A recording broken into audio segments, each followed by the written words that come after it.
शेतकऱ्यांची दिशाभूल करणारे दावे करून बोगस व निकृष्ट दर्जाच्या बियाण्यांची विक्री केल्याप्रकरणी जालना जिल्ह्यात 2 वेगवेगळ्या कंपन्यांवर गुन्हे दाखल करण्यात आले आहेत. यामध्ये जालन्यातील booster plant genetics private limited आणि मध्य प्रदेशातील रवी सीड्स या कंपन्यांचा समावेश आहे. शनिवारी रात्री 11:30 वाजण्याच्या सुमारास ही कारवाई करण्यात आली. बदनापूर तालुक्यातील गेवराई बाजार येथील booster plant genetics private limited विरुद्ध MIDC पोलीस ठाण्यात तर मध्य प्रदेशातील रवी सीड्स कंपनीविरुद्ध सिटी कोतवाली पोलीस ठाण्यात गुन्हा दाखल करण्यात आला आहे. संबंधित कंपन्यांच्या बियाण्यांची उगवण क्षमता अत्यंत कमी असल्याच्या तक्रारी शेतकऱ्यांनी कृषी विभागाकडे केल्या होत्या. जिल्हा गुणवत्ता निरीक्षक सतीश कुमार प्रभाकर दांडगे यांच्या मार्गदर्शनाखाली कृषी अधिकाऱ्यांनी बियाण्यांचे नमुने अधिकृत प्रयोगशाळेत तपासणीसाठी पाठवले होते.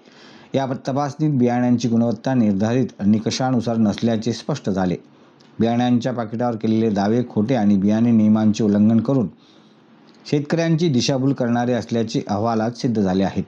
या प्रकरणी जिल्हा गुणवत्ता नियंत्रण निरीक्षकांनी दिलेल्या फिर्यादीवरून पोलिसांनी दोन्ही कंपन्यांविरुद्ध कायदेशीर कारवाई सुरू केली आहे.